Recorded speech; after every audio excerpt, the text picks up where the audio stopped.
Right. So, good morning, everybody, and welcome. As Stefan said, we're going to talk about Cassandra at speed, optimizing performance with Zing. And really the idea behind this is to talk about how we can improve the performance of Cassandra without doing anything to the code or even the configuration of the Cassandra setup that we have. Now, I'm assuming that because you're listening to this presentation that you're already probably a Cassandra user. So I won't spend long talking about Cassandra because I'm sure you're all familiar with it. But just to kind of cover the basics, Apache Cassandra is a NoSQL database. And the idea behind this is it's for processing very large amounts of data. So it can scale elastically. By clustering the Cassandra instances, we can increase the availability and the amount of storage that we have depending on how much we need by adding more nodes to our cluster. And the design of Cassandra means that we can get sub-second response times with linear scalability. So even when we add more and more users, we can still have very, very good response times. But the key thing that we need to understand when we're putting together a Cassandra cluster, Cassandra nodes, is that Cassandra runs on top of Java.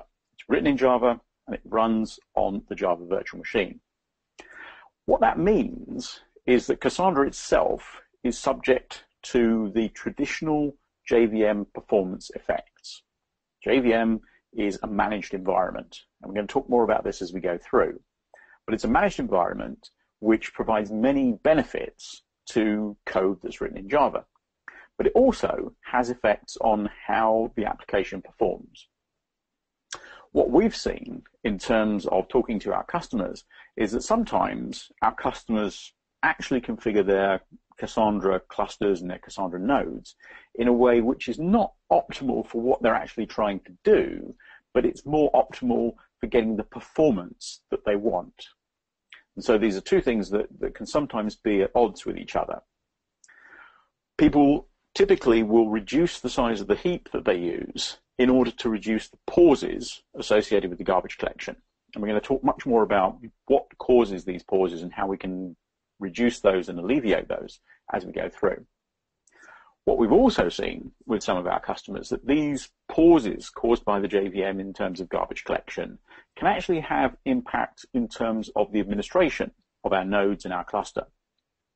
What we can see is that these pauses can affect the cleanup of the database, the repair tasks, and even we've seen situations where orderly shutdown of nodes can't happen because of the memory that's being used and the effects that have on the JVM. So let's talk about the performance in terms of the JVM. What are we actually dealing with here? And if you look at the challenges that the JVM faces in terms of delivering performance to applications, the key thing, as I've already said, is that we're dealing with a managed runtime environment. The JVM is very powerful, it's very useful, does a lot of things for us. And there are certain things that we need to understand so that we can look at how those things impact on the performance of our application. So the first of those is the obvious, the garbage collector. So the garbage collector is part of the memory management system that's built into the JVM. When we want to allocate objects, the JVM will allocate space for us automatically. And unlike languages like C and C++, as developers, we're not responsible for freeing that memory up. We don't have to worry about releasing it so that it can be used again by other objects. In this case, we have a garbage collector which does that for us. And the important thing about that is, by its nature, it's inherently non-deterministic. We can't predict when the garbage collector is going to run. We don't know that every 3 seconds, every 5 seconds, every minute, the garbage collector will run and some work will be done. No, it has to happen at specific times based on what's happening with your application. The other thing that the garbage collector has in terms of an impact is that for traditional garbage collectors, it has to pause the application in order to do its work safely. We need to move objects around, we need to relocate them, and traditional JVMs will do that by pausing application threads to make sure that changes don't get missed as objects are being moved. The fact that we have to pause the application threads means that the pause times that we have with our application can potentially be very large. You can have pause times which can be a few seconds, could be a few minutes. I actually spoke to one customer we had which had pause times of 1.5 days. Now, that's a very extreme situation, and it wasn't with a Cassandra cluster, but it gives you an idea of the fact that you can have very significant pauses. The second thing, which is very important, is the way that the Java virtual machine works. When you compile your Java code, you don't generate machine code. You don't generate instructions which are specific to the operating system or the processor which that code is going to run on. You generate bytecodes. Bytecodes are an instruction set for a virtual machine, Java virtual machine. And this has an impact in terms of how long it takes to convert those instructions from the bytecodes, the virtual machine instructions, to the native instructions for the operating system and the hardware that's being used. What this leads to, because we have strategies that we can use to make that run faster, is warm-up time. We start off with running our bytecodes in interpreted mode, and we have to warm up to compile that code into native instructions. Again, we'll talk more about this as we go through. So I'd like to run a quick poll here, and I'm going to ask you the question, as Cassandra users, do you experience pauses with your Cassandra clusters? Not down to your application, but down to the JVM. And I've given you 3 answers that you can use. First is yes, they cause us real problems. So it's probably why you're listening to this webinar. Second answer is yes, but we have tuned the JVM to make them manageable. And then the third answer, which I'm expecting is probably quite unlikely, is no, I'm lucky. I've never seen a pause with my Cassandra cluster. So I'll just give people a few seconds to answer that question. And then after a few seconds, we will just wait one more. And then if we can have the results, please, just so we can see what people have said. There we go. So, okay, so yes, 50% of the people have significant problems and 50% are tuning the VM to make them manageable. Nobody has seen no pauses at all. Okay, that's interesting. So let's now proceed with the presentation and see how we can actually address these issues. So the question is, what if there was a better JVM? So we know that we have problems with the JVM, traditional JVMs that we use at the moment. And the answer is there is. It's called Zing. So what I'm going to do now is I'm going to explain how we can use different techniques to address the problems that you're going to see with Java as a whole, but specifically around Cassandra running on top of that. And then we'll look at some results that we've had with different customers using it in real-world situations. So the first thing is talk about garbage. Now, we've already talked about the fact that being in a managed environment, we have memory management by the JVM, we have a garbage collector that does things for us. And what we've seen is that over time, there have been numerous attempts to create a garbage collector that is the one that will solve all of the problems. So we have a parallel collector. Nowadays, we have multiple core machines, multiple core processors, multi-processor machines. So we really can do things in parallel. So that's a good approach to being able to improve efficiency. Most of the time for low latency type of applications, people have been using what's called CMS, the Concurrent Mark Sweep Collector. More recently, in terms of traditional JVMs, the Hotspot JVM, we've seen a switch to G1, Garbage First Garbage Collector. That uses a very similar approach to the Concurrent Mark Sweep idea, but rather than taking the heap and making it contiguous areas of memory where you have a young generation, you have an old generation, which are big areas of memory, it breaks it up into regions.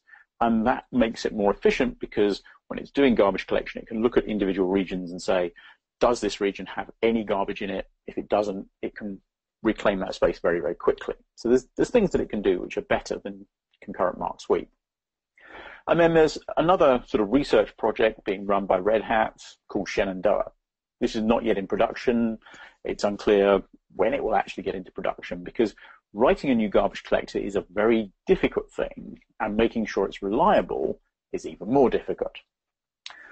So if we look at these garbage collection algorithms, all but one of the commercial garbage collectors, and the one which is an exception to this rule is Zing, will resort to a full compacting collection.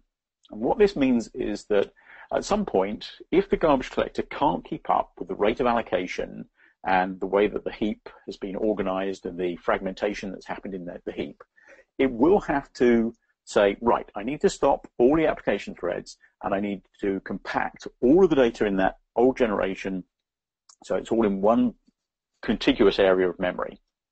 And that can take a long time. This is where we see those significant pauses. The reality is that the pause time of those major collections where we have to do a compaction is proportional to the size of the heap. And that, as I said, that's why some people start making the heap smaller, because it minimizes the time of a compacting collection. The bigger your heap, the longer it will take to compact. It's not how much data is in there, it's how big the heap is. So Zing sets out to solve the GC problem. What we do is we take the OpenJDK source code and we remove all of the garbage collection algorithms that are in there at the moment. So there's no serial collector, no parallel collector, no concurrent mark sweep, no G1. Our algorithm doesn't have a fallback situation to full compaction. The algorithm simply doesn't work that way. And I'll explain how it works and how it's able to avoid that in the next few slides. And the other significant thing is that the pauses that we have are not proportional to the size of the heap. And that's a very significant thing because it means that you don't have to worry about making your heap bigger and then having to potentially have longer pauses for garbage collection. Again, I'll talk a little bit more about this as we go through. The algorithm that we use is called C4, the Continuous Concurrent Compacting Collector. And the way that this is different is that it uses a thing called a read barrier. It effectively intercepts every read to an object that your application code makes. And it's therefore able to guarantee that if it's moving objects around whilst your application threads are running, because it's concurrent, we can always deliver the correct address for that object. So there's no problem with having inconsistent data and everything will work exactly the way you want it to. Effectively, what this means is we have no stop the world pauses. There are some very, very short ones in the way that the algorithm works, but it's not like the other algorithms which have to pause the application threads while it does major pieces of work. The other thing that we have with the C4 algorithm is that the bigger the heap, the better the results you get. So you don't have to think to yourself, oh, I want to make the heap smaller so I can minimize pauses. You say, I've got plenty of memory, make the heap bigger, and actually get better results in terms of what you're doing. How does this work? So a little bit more detail just to give you a clearer picture of what's going on here. So if you look at the sort of traditional algorithms like concurrent mark sweep, there's three phases to it. You have an initial marking phase, you have a remarking phase, and then you have the sweeping phase. In the C4 algorithm, we have three phases. First of those is the concurrent marking phase. The important thing is this happens concurrently. Now, when we want to do garbage collection, the JVM needs to identify what objects are still valid, still have references, and what objects are no longer referred to. So those objects can be garbage collected. And the way that this works is that the garbage collector in the JVM will create a thing called a root set. A root set is effectively all the directly accessible objects you have from your code. So it looks at all the registers, it looks at all the stack frames on the stack and says, what object references do you have? And it builds a list of those objects. What it will then do is it will go through that list and it will say, okay, we have an object here, and the orange boxes in this diagram represent the object reference. It's not the object itself, it's a reference to the object. So we'll look at that object reference and it will say, that is still valid, so we will mark it. We will set a bit in the object reference to say that this is still a valid reference to an object. It will then trace the references from that object to other objects, because this object will quite likely refer to other objects. So it will track that and it will mark those object references, setting the bit. And clearly it will trace from those, and it will do it recursively. It will trace all of the objects and create a graph of object references. And clearly we can have other threads in the garbage collector that can work on parallel to enable us to do this more efficiently. The application threads are running concurrently. So they are actually doing work and they are making changes to the data that we have. Quite likely they're going to be allocating new objects as well. So when an application needs to access an object, what it does is it retrieves the object reference in order to find that object. And it will look, because it knows that the garbage collector is running, JVM understands that, it will look at the bit to see if this object has been marked as valid and is still referenced. If it isn't, the application thread will do part of the work of the garbage collector. So it will mark the object as still being valid. This is where I say you have very, very small stop the world pauses, because this is work that the application has to do in order to make its reference valid. So it does the work, but then what it does is, rather than having to do extra work, it simply says, right, we will then give that object reference to the garbage collector. The garbage collector will then trace any objects from that. So we know at the end of our concurrent marking phase that all the objects that are still referenced by our application are marked, because we processed the root set from the initial point where we started the garbage collection, and the application threads, wherever they've accessed objects that weren't in that root set, have marked them and then given them to the garbage collector to trace further. So we have a complete collection and a clear picture of all the objects which are still referenceable. What we then need to do is go through a relocation phase. And the relocation phase is where we're going to compact our data so that rather than it being spread out through the heap, we can compact it so it's contiguous in different parts of memory.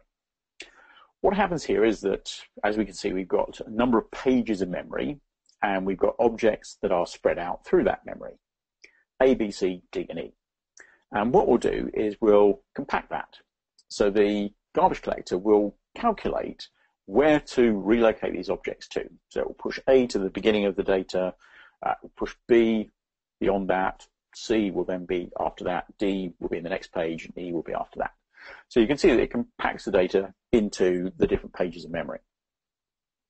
Now, a lot of algorithms will use what's called a forwarding pointer to say that when that object is moved, the reference that accesses that object will say, okay, rather than using the data that's in that position at the moment, forward to the real position for that data where it's being compacted to. But we don't do that, and there's a good reason for that. What we do is we have a side table. We have a side table which records the changes in address. So we know that A is now at position A prime, B is in position B prime, C, and so on. After the relocation phase, we then need to do the remapping phase, which is where we change all of the object references to make sure that they point at the right position for where the data now is. So again, we start the garbage collection threads working on this, and it uses the table that we have, and it says, okay, take the A to A prime reference and update that reference. So A is now pointing at the new position of the object A, and we mark it as having been remapped. That way we only have to do it once. Similarly, we can do the mapping of B to B prime, C to C prime, and so on.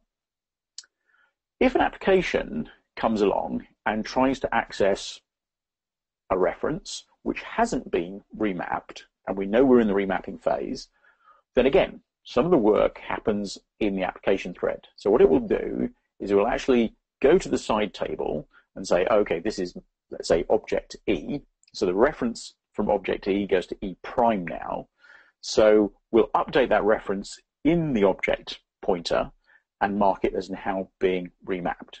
Then the application thread is using the correct position for that data. So the object's been moved, but the application thread always gets the correct address for that object. Now, in terms of the way Zing works, as I said, big heaps are no problem. we can actually scale up to 2 terabytes of heap space. And right now we're actually working on going bigger than that. We're working on being able to scale all the way up to 8 terabytes because we have customers who need that. The great thing about this is that by using one big heap, it can often be a lot more efficient than using many small heaps. As I said, people frequently try to reduce the size of the heap to minimize pause times, and so they end up with lots of small JVMs rather than what they really need, which is one big JVM. Some of the people I talk to do get a little bit confused by this because they think, oh, Zing uses big heaps, so we have to have a big heap with Zing. And that's not strictly speaking true. It does work very well with big heaps, but you don't have to have a big heap. You can have a heap of 1 gigabyte. That will work just as well as a heap of 2 terabytes, depending on what your application is doing. Now, we've looked at garbage collection. Let's look at the other aspect of a managed environment that we need to deal with, and that's the idea of compilation. How do we take our bytecodes, which are being interpreted, and then turn them into native instructions so we get better performance? Now, what we have here is the idea of adaptive compilation. The JVM will take the bytecodes that are compiled for a particular class, it will load them, and then as it starts running the methods in that class, it will convert each individual bytecode into one or more native instructions to run that bytecode. This is not really very efficient because it allows us to have cross-platform functionality, but it's an overhead in terms of executing our code. So it's a direct conversion, one-to-one or one-to-many. We're not able to optimize that code at all. Compilers, when you look at static compilation, often need to look at a large number of instructions in order to determine what the flow of code is in order to optimize in different ways. So you can do things like loop unrolling, you can do things like method inlining. That's not possible using bytecode interpretation.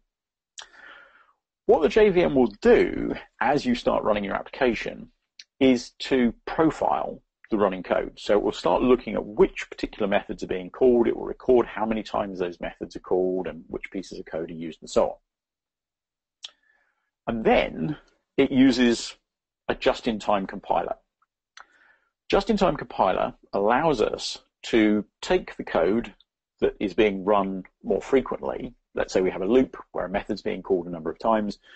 The JVM will notice that and will say, well, let's compile that code of that method so that we don't have to interpret the bytecodes every time we go through the loop.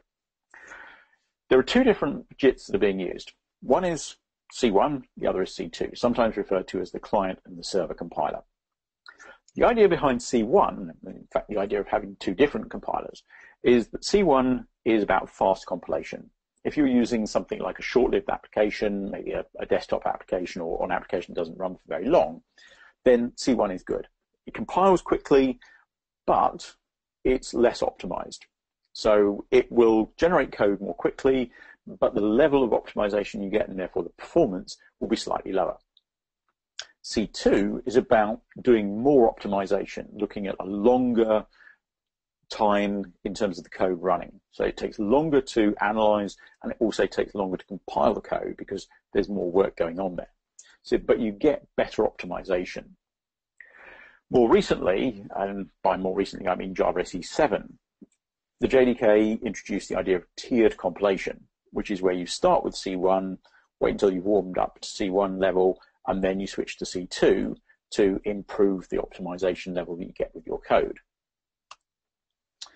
So if we look at the traditional performance profile that you get with an application that's running on the JVM. So this is not the application performance. This is how the application is performing in terms of the JVM.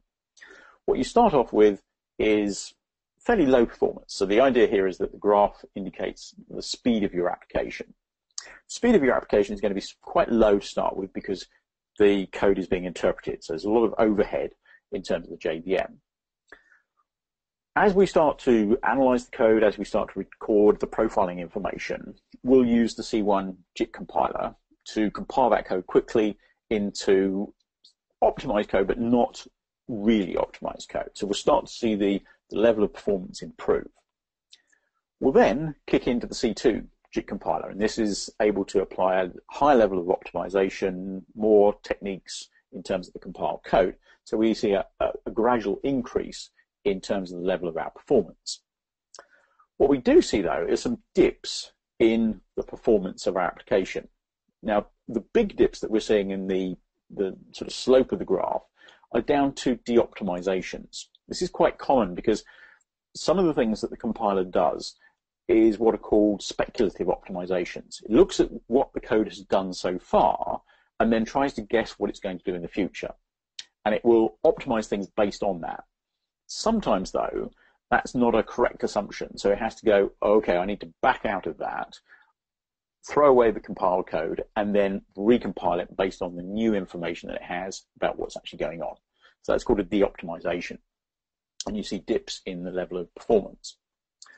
And then even when you get to the optimum level of performance, you still see dips in performance, which are down to the garbage collector kicking in and the application threads being paused whilst the work actually happens.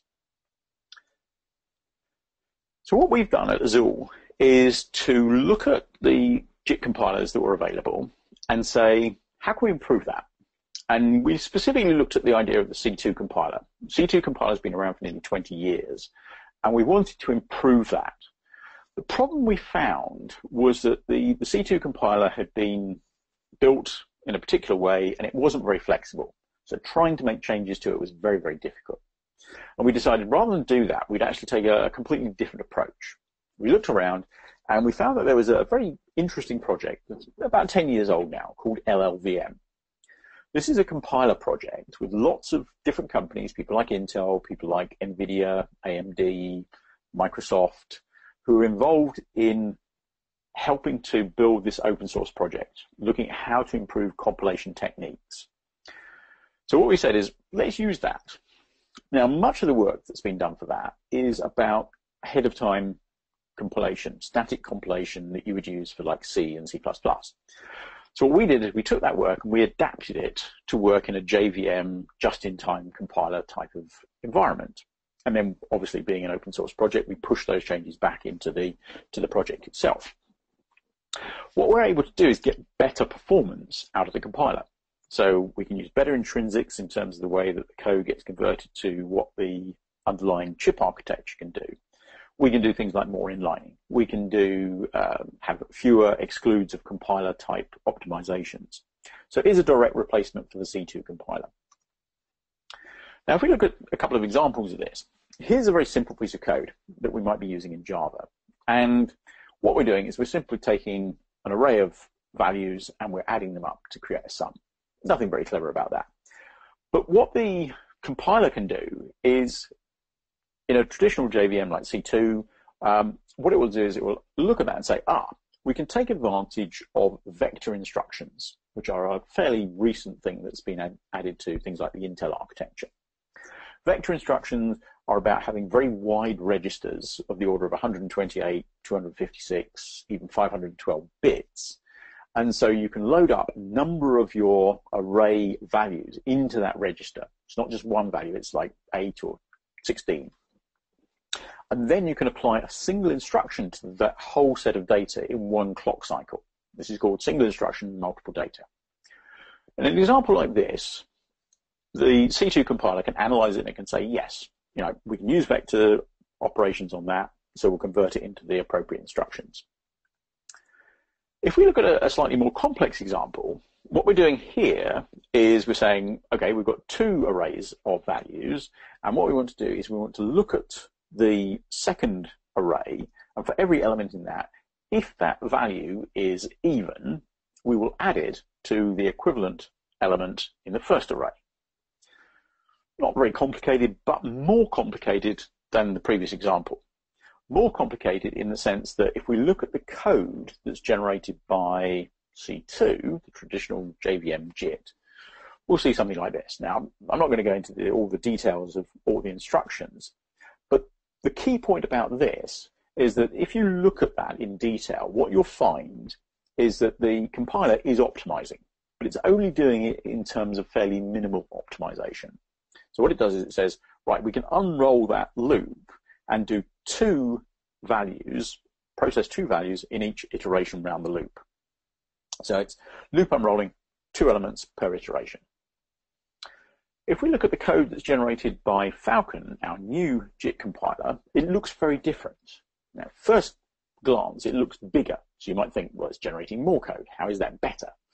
But, and this is on a Broadwell processor, what you'll see is that there are actually 6 instructions there, which are replicated 4 times. And what we're doing is we're applying vector processing to that. We're using AVX2, and AVX2 means that we have 256 bits in our register. We're doing 4 operations per iteration of our loop. So with an integer, we've got 1024 bits, integers 32 bits. We can do 32 elements per iteration. Compare that to the previous code that we saw with C2, where we're doing 2 elements per iteration.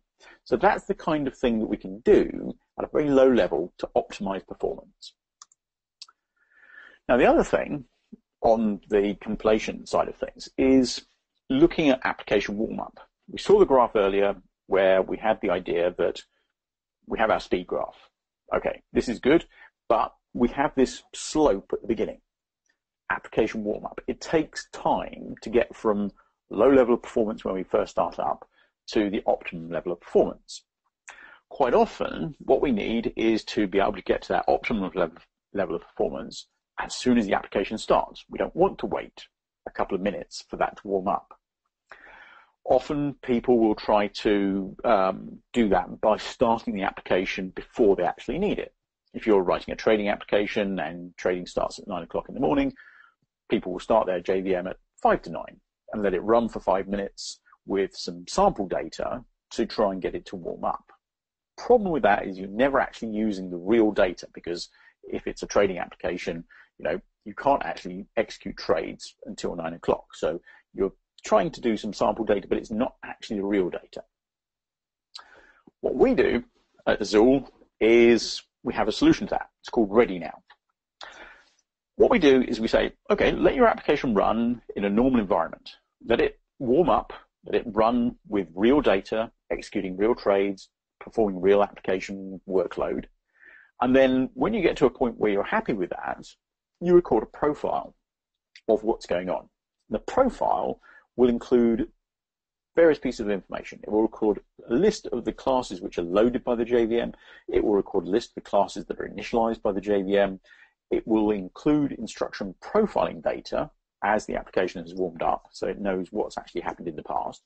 And it also, quite importantly, includes details about what speculative optimizations have failed, so that it knows the mistakes it made in the past so it doesn't make them again. The great thing about this is that we can gather this data over a much longer period. You can let your application run for several hours before you collect this data. With the JVM and the JIT and the internal workings of the JVM itself, it tends to profile very quickly. What it's trying to do is get the performance level to its optimum as fast as possible. What we're doing is saying, let's get it to an optimum level of performance and then take that, regardless of how long it takes to actually do that. This gives us also a significant reduction in the number of de-optimizations that we get with Ready Now. What we're able to do with this is then reload the profile. So you can't simply take a snapshot of all the compiled code. That doesn't work, and there's a number of problems, not the least of which is that the JVM specification won't let you do that. So what we do is we load the necessary classes, we initialize the necessary classes, we can do some compilation, pretty much all of it before you get to the point where you're executing your main method. And if we look at a simple example of a customer we had who ran their application using the standard JVM and then recorded a profile and used that to start it with Ready Now, you'll see that the orange line is before they were using Ready Now, where you've got starting off with long latency, so high is bad in this case. Start off with long latency, gradually you see a decrease, but spikes where you get de-optimizations, and then finally get to a steady level of performance. Using Ready Now, we have a nice flat line where we're able to start off with much higher performance, much lower latency. Okay, so we've talked about what Zing does, what Zing is, how Zing works. Let's look at some examples of people who've actually used Zing with Cassandra and the type of results they've got with that. So the first thing to talk about is what kind of options you need to configure for Cassandra. And these are real-world examples taken from some of our customers. If you were using Hotspot, this particular customer started out with the idea of using a 16 gigabyte heap. So minus XMX 16G, great. Then they had to add a few more options to get their performance level where they wanted it. This is the set of performance type optimizations that they had to add in terms of the options. Now, that's all and good. I mean, there's like about 20 there. But the problem that you have is knowing what to add. There are, a number of different options there. Many of them are very kind of cryptic in terms of what they actually do. And many of them also take a number associated with them. So even knowing which particular option to add is only half of the story, because you then have to figure out, well, is my survival ratio 8, or is it 2, or is it 500? How do you know how to tune that? So this is quite a black art, tuning your virtual machine. And as we saw from the poll earlier on, there are half of the people on the webinar are able to sort of alleviate some of the problems, but it requires tuning of the JVM. Let's look at how we can tune Zing and what we need to have in terms of the Zing options. Well, we'll start with the same basic premise, which is setting the heap size to be 16 gigabytes. Then we'll add all the other options that we need to this particular Cassandra setup. So it's the same customer that they were using before. But use large pages. That's it. That's the only option that we added. And that was only because we had a 16 gigabyte heap, and we figured in this particular case, using large pages would be better for that. Most of the time, we don't even do that. Most of the time, we simply say to people, set the heap size. That's it. That's all you have to worry about in terms of memory management related options. So you can see that tuning Zing is way, way easier than tuning Hotspot. Now, in order to analyze performance, you need tools that will analyze the performance of your platform, not the performance of your application, because we need to see the difference between different JVMs. And what we at Solr have done is to create a small tool called JHiccup. JHiccup is designed to let you see what is the impact of everything below your application on your application's performance. So that means the JVM, it means the operating system, it means the hardware, the network, the virtualization system, anything that's below your application. JHiccup is essentially a thread which sits alongside your application in the same JVM. It doesn't interact with your application at all, so there's no movement of data or anything like that. There's no interaction at all. What this thread does is spend most of its time asleep. And so it sleeps for 1 millisecond. When it wakes up, it looks at what the time is using nanosecond resolution and says, what's the difference between the time it is now and the time I expected to wake up? So if you think about it, if it wakes up every millisecond and suddenly the garbage collector kicks in and it says, let's take 10 milliseconds to do that part of the garbage collection, when the JHiccup thread wakes up, it's going to be 10 milliseconds later than it actually expected to wake up, so it records that information.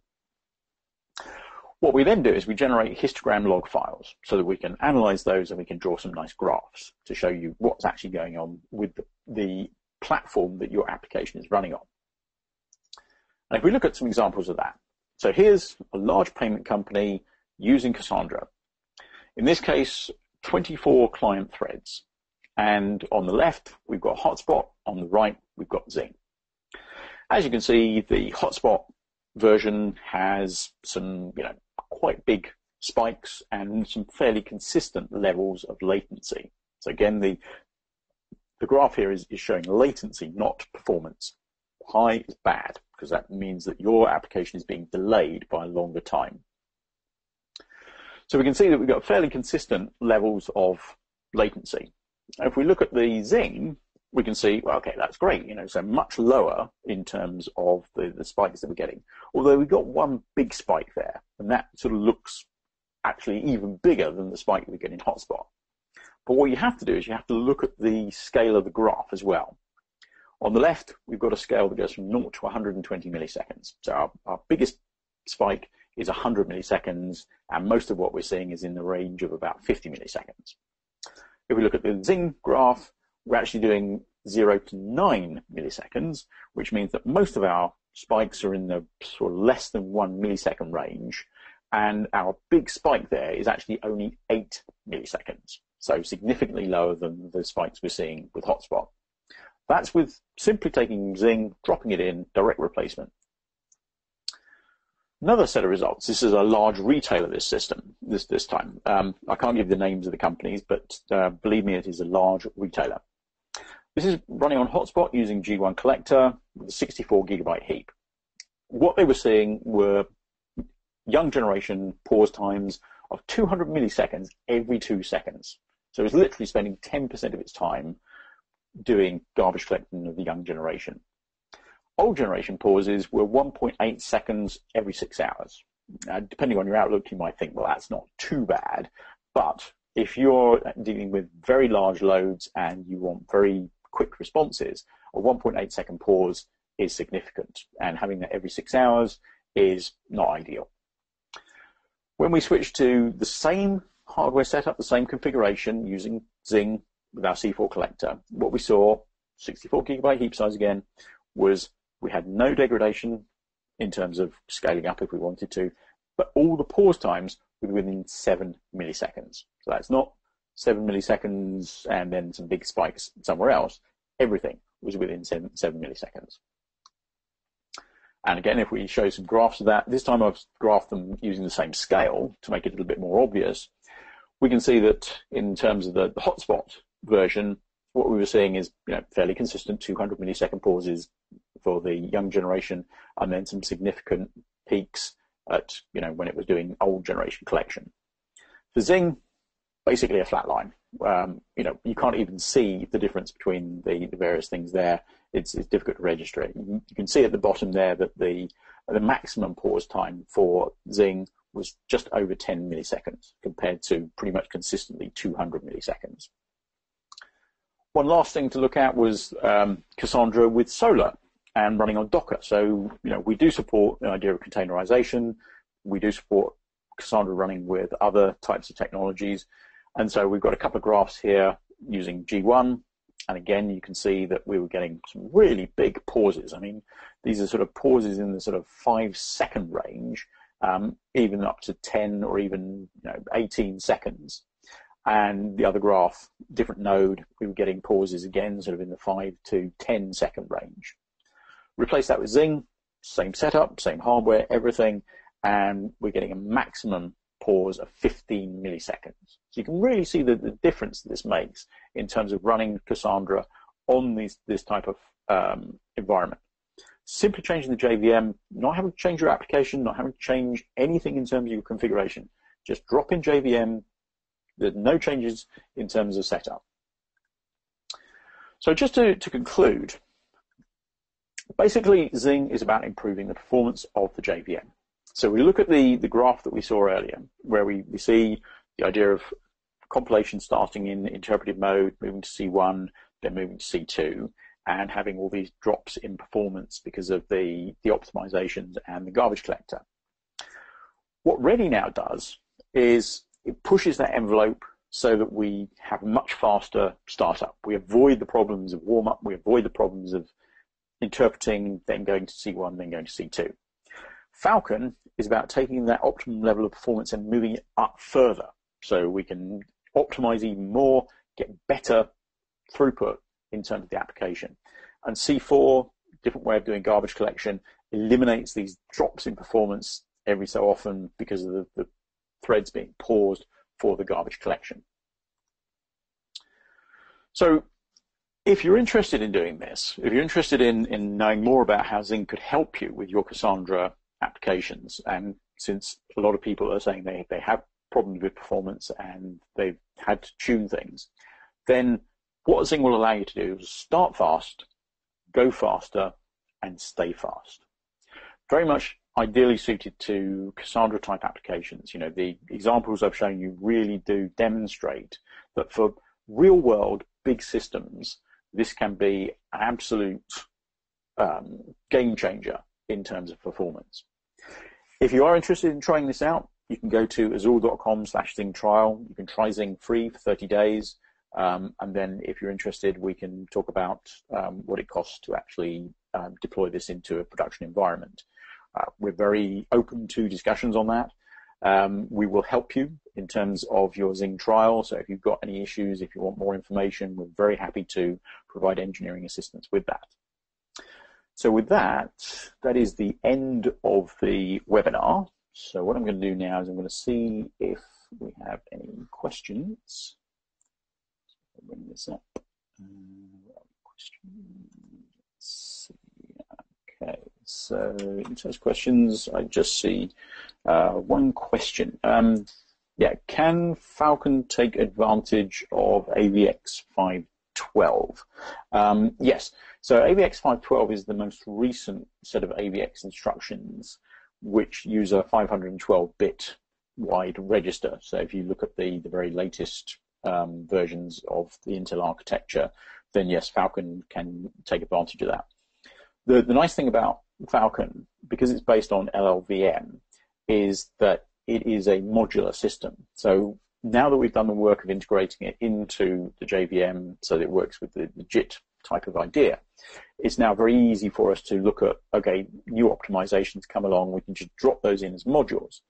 And we're also able to take advantage of the fact that there's not just Azure working on looking at how to develop these optimizations. As I say, there's many companies involved in the LLVM project, people like Intel, AMD, NVIDIA, and Sony, so people like that, people who understand how to make these things work. So we can take advantage of that to improve the performance of your applications. So with that, I don't see any other questions. So I'm going to say thank you very much, and hopefully we will hear from you and help you with your Cassandra performance problems. Thank you.